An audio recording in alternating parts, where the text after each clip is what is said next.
It was a game Boston College had in hand, but one mistake too many cost it for the Eagles. We'll talk all about Boston College's loss on today's Locked On Boston College. You are Locked On Boston College, your daily podcast on the Boston College Eagles, part of the Locked On Podcast Network, your team every day.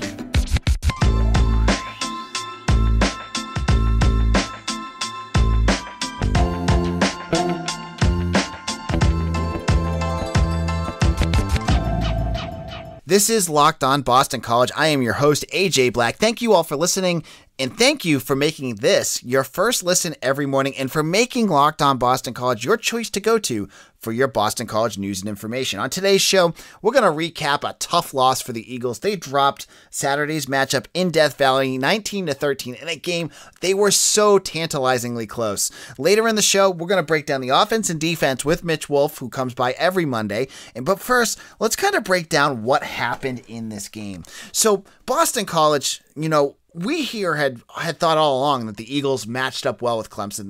We thought the Tigers, this was the year for the Eagles to kind of go in and stun them. Even though they were a 15-point underdog, it seemed like Clemson was ripe for the picking here. Like, this was the year BC could do it. And it didn't start off right. So BC goes out there, they look terrible on offense. Grosel throws an early interception. The defense can't really make many stops. And then right away, Kobe Pace from Clemson, he runs a 51-yard a run to open up the game 7-0. And automatically you're like, oh gosh, the defense on Clemson, they're all over Dennis Grosel. I don't know where we're going to go with this. But credit to the Eagles. I thought they stuck around. The offense never really got in rhythm. You saw them kind of move, and they got a couple field goals from Connor Lighton. But the defense was so good in this game. And you can look at the stats and say, oh, they let up 480 yards. But look at the points. Look at the points the defense let up. And that was with Grosel throwing 2 interceptions, with terrible field position throughout the game. The defense just was able to do it. And so the game continues, right? Clemson continues to get the ball in great field position. That, whether it was due to an interception or what have you, and the defense would make a stop. Or, Clemson would move down the field and the defense would make a stop. And, their kicker, BT Potter, excuse me, I wanted to call him Harry Potter there for a second. He kept kicking field goals, so credit to him. He was very good. The offense, though, it just wasn't clicking. Like, Grosel just kept going backwards. They were making so many self-inflicted wounds. My God, if you're going to talk about blowing a game, part of that has to go with the penalties. There was one drive. I counted 4 BC penalties. They ended the game with 10 for 60 yards. They were just making stupid penalties throughout the game. So the offense, they're not clicking, but credit to the Eagles. They stick around. The defense is holding it up, and then BC ties it. They kick a field goal, they tie the game. And Clemson, they go up on a field goal, and they kick another field goal, but BC's still hanging around. You still feel them coming. And they start their final drive after a huge sack by Jason Maitre against DJ Uiagalelei, who we'll talk about his struggles later. He makes a big sack, and BC gets the ball back, and then all of a sudden, Grosel seems to click. He's hitting passes to Joey Luchetti. He hits some to Zay Flowers. He hits some Trey Barry. They're moving down the field in the fourth quarter. It seems like everything's going BC's way. They're getting close to the end zone with like seconds to go, and if they score, they're going to win this game. And they're down to the 11-yard line. And all the momentum is going with BC. All the momentum. You're feeling it. You're like, oh my gosh, they're going to get it. And then what happens? He apparently looked up at the snap, at the clock, rushed the snap count. The Alec Lindstrom hiked it at the point where he wasn't prepared for it. He fumbles, and Clemson takes over. A horrible way to lose a game. This is one of the most gut-wrenching endings of a BC game that I've seen probably since, Penn State 2014. This one just stung because BC was the better team on Saturday night, excuse me. They played better than Clemson, and they deserved to win that. and they didn't. And there was a few things that were out of their control too. Like BC left points out on the board. Believe me, Dennis Grosel didn't do himself any favors in this game. But I can blame the refs. There were two plays particularly that I thought the refs completely screwed Boston College. And Clemson has their gripes too, because that roughing the passer against DJ when Grosel got hit on something that didn't even look like a hit, they have their gripes too. But there were two particular plays that BC got hosed on that were game changing. And that was Jaden Williams had a 30-yard catch that, the ACC network didn't do a very good job of showing it. It looked like a catch from the angle they showed it, but the refs overturned it. The way he caught it falling down, and the ball was on his chest. So I have no idea how he didn't catch that, but maybe there was another angle we didn't see. But that was one play. But the most egregious non-call was that offsides call against Andrew Booth that they did not overturn. That was so ridiculously bad that they didn't call that, and it was game-changing because BC was right around, I think, midfield at this point. Grosel saw him jump off sides, snapped it, and got sacked for like a 10-yard loss, got them out of field position. It was 4th down. It forced them to punt.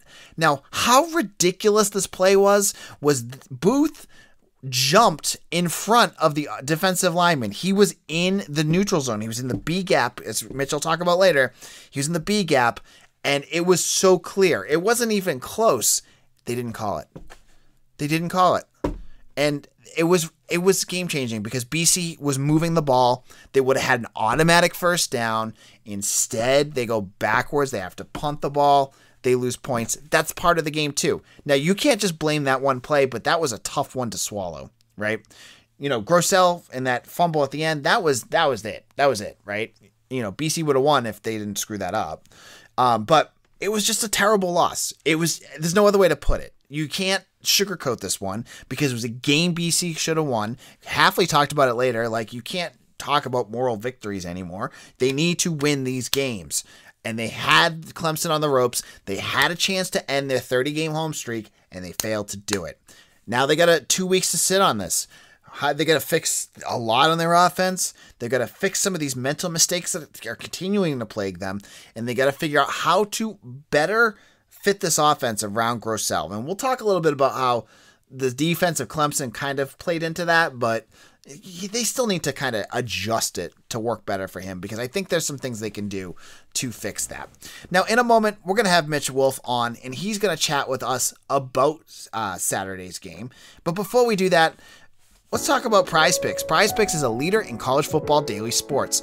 They offer more college football props than anyone in the world and offers all the star players of the Power 5 and mid-majors that you may not have heard of. When you head over to Prize Picks and you make up to $100 deposit, they will match you 100% when you use promo code LOCKEDON. It's so simple to use. You just pick 2 to 5 players and under and over on their projections, and you can win up to 10 times on any entry, and it's just you versus the projected numbers. They allow mixed sports entries too, which is a lot of fun. You could pick Jaylen Brown and Dennis Grosel if you wanted to, and you could make that bet and have some fun with that. All you need to do is use the award-winning app on both the App Store and Google Play. Entries can be made in 60 seconds or less. It's that easy. Prize Picks is safe, and they offer fast withdrawals. Remember, use promo code LOCKEDON or go to your App Store and download the app today. Prize Pick is daily fantasy made easy. Now, if you've heard me, you know I like to cook, and Made In is the place to check out.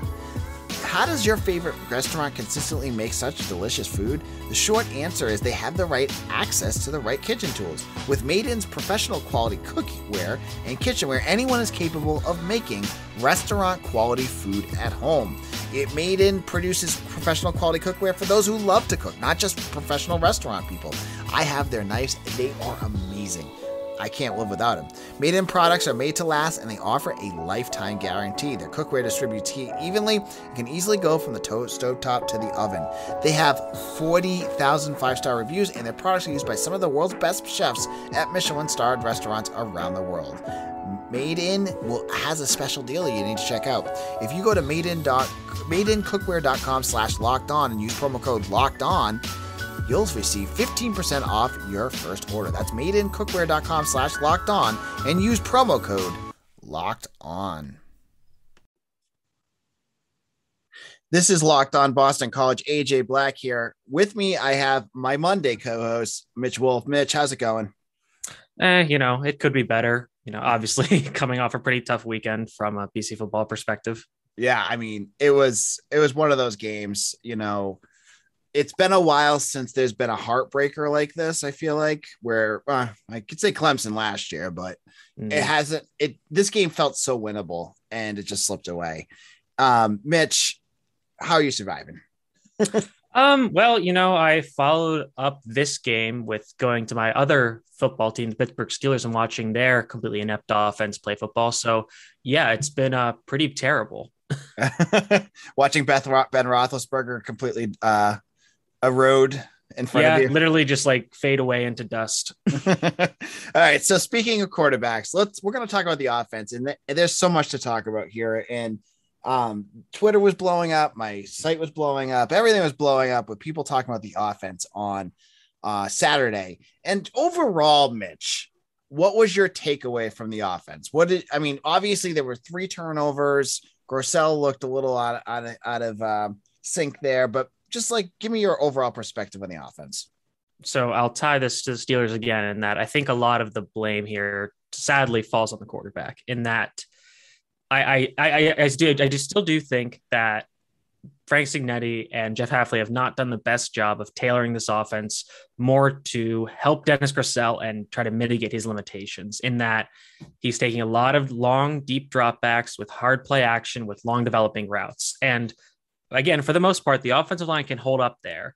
But the problem is Grosel is taking that extra second to read the field where he's not sure if he can get the ball in. And that's what's causing incompletions, sacks, fumbles, interceptions, what have you. But I still think that a good share of the blame falls on Grosel, because no matter, except for maybe the last 2 drives where he was kind of just running no huddle out of the shotgun, he couldn't get his process accelerated. So he was, making those poor throws, holding on to the ball too long. I think what we saw in those last 2 drives was good, in that we saw him operate out of shotgun, go with some more quick passes and found guys open. I think that's something that BC can build upon moving forward. But at the end of the day, he just made too many costly mistakes over the course of the game that pretty much prevented BC from winning. Yeah. I was stunned after the game. I could go on a whole tirade right now about the ACC network and how hard it was watching some of that, because they don't give you any extras on that. It's just basically their film. And then there's no replays from different angles. It's all just one, cut for everything. Yeah. So it's hard to watch. But it was interesting after the game that Grosel talked about his fumble. Obviously that was the play of the game. With 11 seconds left, he fumbled 30 seconds left on the 11-yard line. He fumbles the ball. And he said he took his eye off the ball. He said he looked up at the clock and kind of panicked, it sounded like, from what he said. From what I took from that, it's that he might have, the center was on some kind of cadence, and then him and Grosel had a miscommunication. That's what caused the ball to be snapped. I think that's might have been what he meant more so. But yeah, there were a few botched snaps that really screwed the BC offense over the course of the game. And, that happens. And I think Hafley mentioned this as well, that, obviously the stadium was super loud when BC was on offense, and that with the number of false starts and pre-snap penalties, that definitely played a role in how BC's offense performed on Saturday night. Right. And I think that gets into one of my other comments that I wanted to talk about, which I would be remiss to not bring up it seems a large group of BC fans that want Grosel benched. And I look, I get it now that it's past Clemson. I just imagine that if you put Emmett Moorhead or Matt Reeve out there against Clemson, they would have gotten annihilated.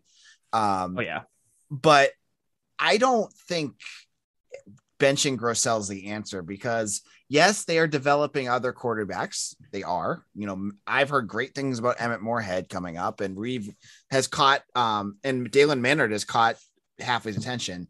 I just think there would be a massive drop off.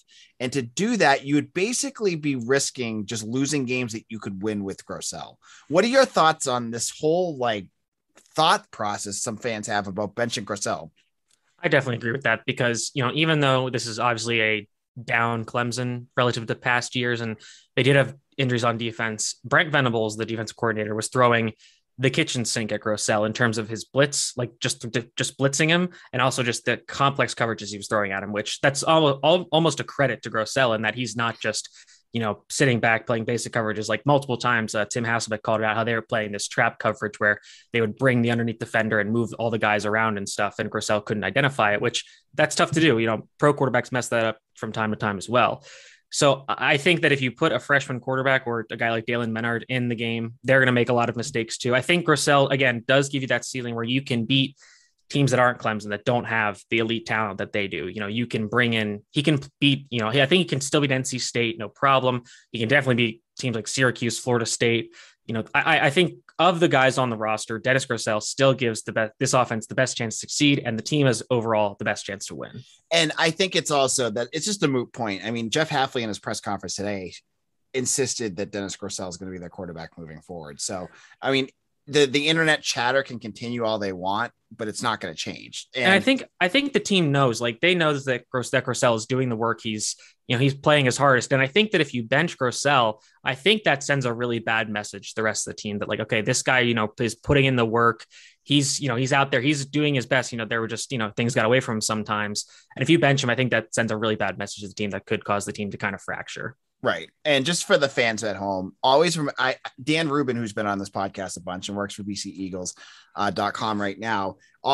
Me and him, he always had a joke when he used to co-host with me that the backup quarterback is the most attractive player on the team, like the most popular player on the team. It's the one the fans all want.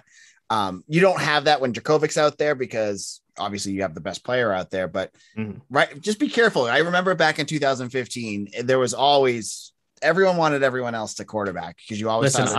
I am the one remaining John Fadule stan on this planet. I loved him when he came in, mainly just because it was kind of just the meme quarterback. Yeah. So, Mitch, before we go to our last segment, talk a little bit about Trey Berry. I thought it was a breakout game for him. Yeah, I mean, he was my first star in my 3 stars article, and it was pretty easy to pick him as one of them because, like I said in the article, he came to BC to prove that he can play against Power 5 defenses. And he showed that on Saturday night. He was getting open. He had 8 targets, 7 catches for, I want to say 81 yards or something like that. And a lot of those catches came in really big situations, like the 3rd and 11 when BC was backed up the shadow of their own goal line. He had a few catches on one of the final 2 drives. He had that big 33-yard catch coming out of the half. And, obviously Barry is not a dominant run blocker at the point of attack. But that's just not his game. He's a solid enough blocker. He's a decent pass blocker too, which is nice. But, he's shown that he's able to make those tough contested catches, and he's also able to create yards after the catch. So I expect, with this bye week, I'm really hoping they finally start tailoring the offense a little bit. And I think a big part of that will be finding more ways to get Trey Berry involved.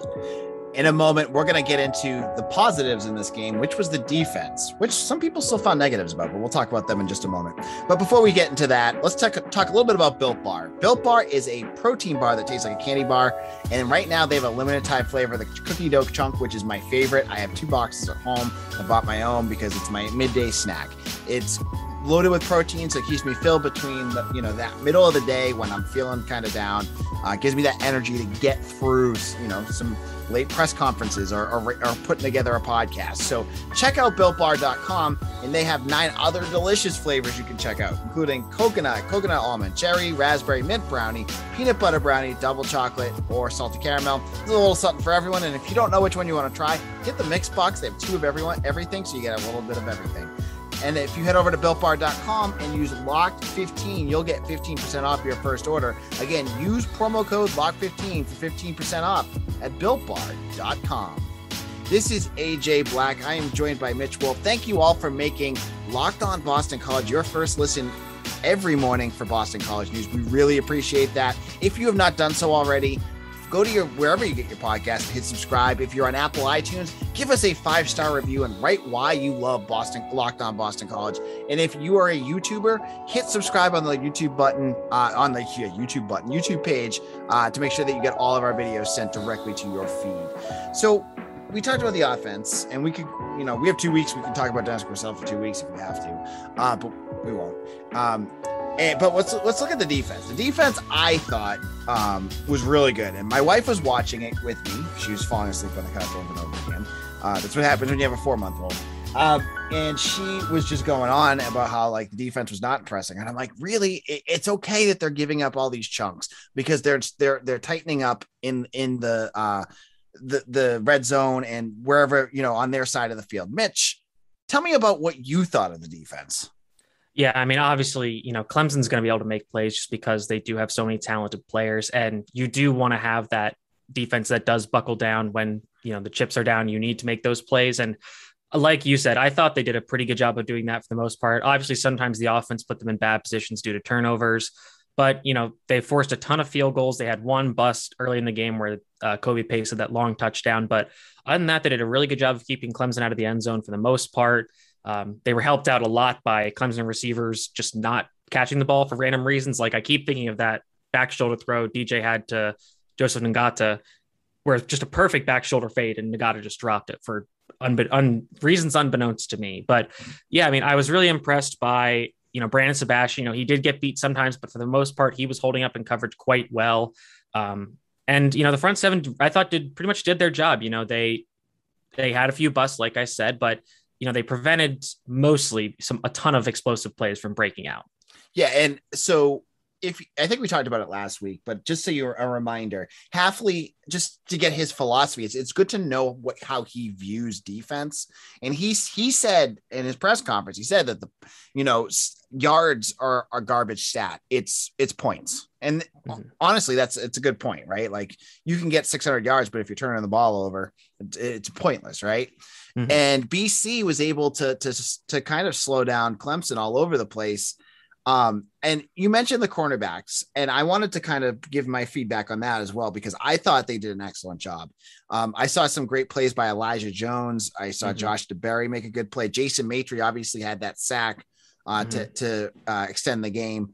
I was impressed with how clean their technique was, because and I'll let you diatribe against Dabo in a minute, but every time it was just, they were able to ride that line in coverage between really good coverage and pass interference, because, they would get the ball and knock it out of the hands, or, they were like right on the wide receiver. Can you talk a little bit about, I know you're into the scheme kind of thing, like what you noticed about like their style and skill in the secondary?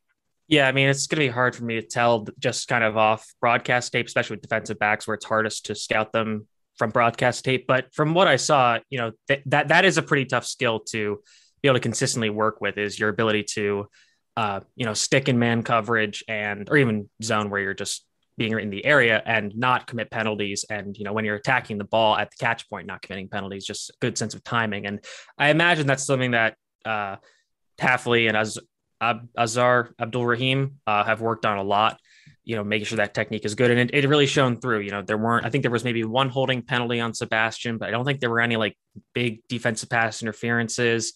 But they lay a lot of good pass breakups, which, that's really good to see. So we can talk about the defense here, but I just kind of alluded to it. I had two thoughts about Clemson, and I want to kind of get them out there. First of all, what the hell happened to DJ Uiagalelei? Because he looks completely snake bitten now. I don't know. When he came back against BC last year in the second half of that game, he looked every bit of the 5-star quarterback that was going to take Clemson to the next level. Other than maybe a turnover or two by Grosel, I thought Grosel went toe to toe with him, because I was not impressed with DJ at all. What was your impression of him? Because was it scheme? Because it seemed like they had him like doing a lot of designed runs that didn't work to his strengths. They didn't seem to like really put him in a position to succeed. Yeah, Tim Hasselbeck brought that up. He said, Trevor Lawrence and Deshaun Watson were obviously like great scramblers because they were great space athletes. And, DJ had that big run against BC last year. So he's got that straight line speed, but he might not be the greatest, agile, explosive athlete, that you kind of need that for. And he's able to use his size, power forward on some of those interior quarterback runs. But as a passer, I think a big part of it was his receivers not playing very well. I think that's been the case for this entire season. They're just not really fighting for balls. They're, more focused on trying to draw penalties.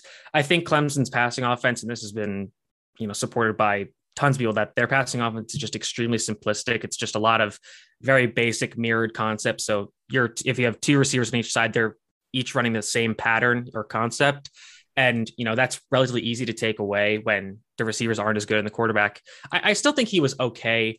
I think I was talking to a friend of mine about this, and I think the biggest issue is he just doesn't have his arm all the way under control, because you saw him like throw some fastballs into the dirt on like screens. And I think if he can just kind of temper his arm and get that working, having a better understanding of when to use the right velocities for throws, then I think he can take the next step forward. But, we do have to remember he is a true sophomore. He doesn't have a ton of playing experience. And again, I think the offense isn't doing him any favors. And I think his receivers are, if not actively hindering him, they're not doing him any favors either. I loved Tim Hasselbeck's comment about if he threw a grenade, he wouldn't have killed anyone. Yeah. But all right. So Mitch, we have a couple more minutes left, and I want to let this be an open mic, a moment for you. Talk about Dabo Swinney and what you noticed on Saturday. Well, I noticed that, as usual, Dabo Swinney doesn't coach. He yells at the refs. He yells at his players. And then at the end of the game, he says, oh, we are a great team, blah, blah, blah, blah, blah. And, he does that thing where he charges down the hill after rubbing Howard's rock and sprints out in front of his team. That's definitely not making it all about himself or anything. Not standing alone on the field as hundreds of thousands cheer for him. Definitely not a selfish thing. But yeah, I just don't think he's that good of a coach. I think he's a great recruiter, even though I've been told that his recruiting practices are relatively unsavory. I don't like how he always brags about his players graduating in 3 years from arguably the worst academic institution in the conference. I think that he relies completely on his coordinators. Brent Venables has been one of the best defensive coordinators in college football, and Clemson pays, sorry if I'm going to get in trouble with this, out the ass to keep him there so he can save Dabo. And the chicken is finally coming home to roost for him on offense with Tony Elliott, who's been terrible. I think he is maybe not a bad coach, but he is an average coach who has been aided by coordinators and elite quarterback talent with two of the best college quarterbacks in college football over the last 20, 30 years in Deshaun Watson and Trevor Lawrence. Yeah. It's clearly showing on offense how much Jeff Scott meant to them too. Because I know he was their offensive coordinator for a while, and there's a nice correlation between where their offense went when he left for USF. But yeah, I could not believe the whining he was doing he gets to go off and say something at halftime. And what does he choose to do? He cries about the refs. Also, he's not going to get fined for that. And Jeff Hafley said, I'm not going to talk about the refs after that ridiculous offsides missed call. So, I imagine that if Hafley said something, he would get a hefty fine from the ACC, but, Dabo can basically say whatever he wants. Yep. Because they can't piss off Clemson. So, yeah. And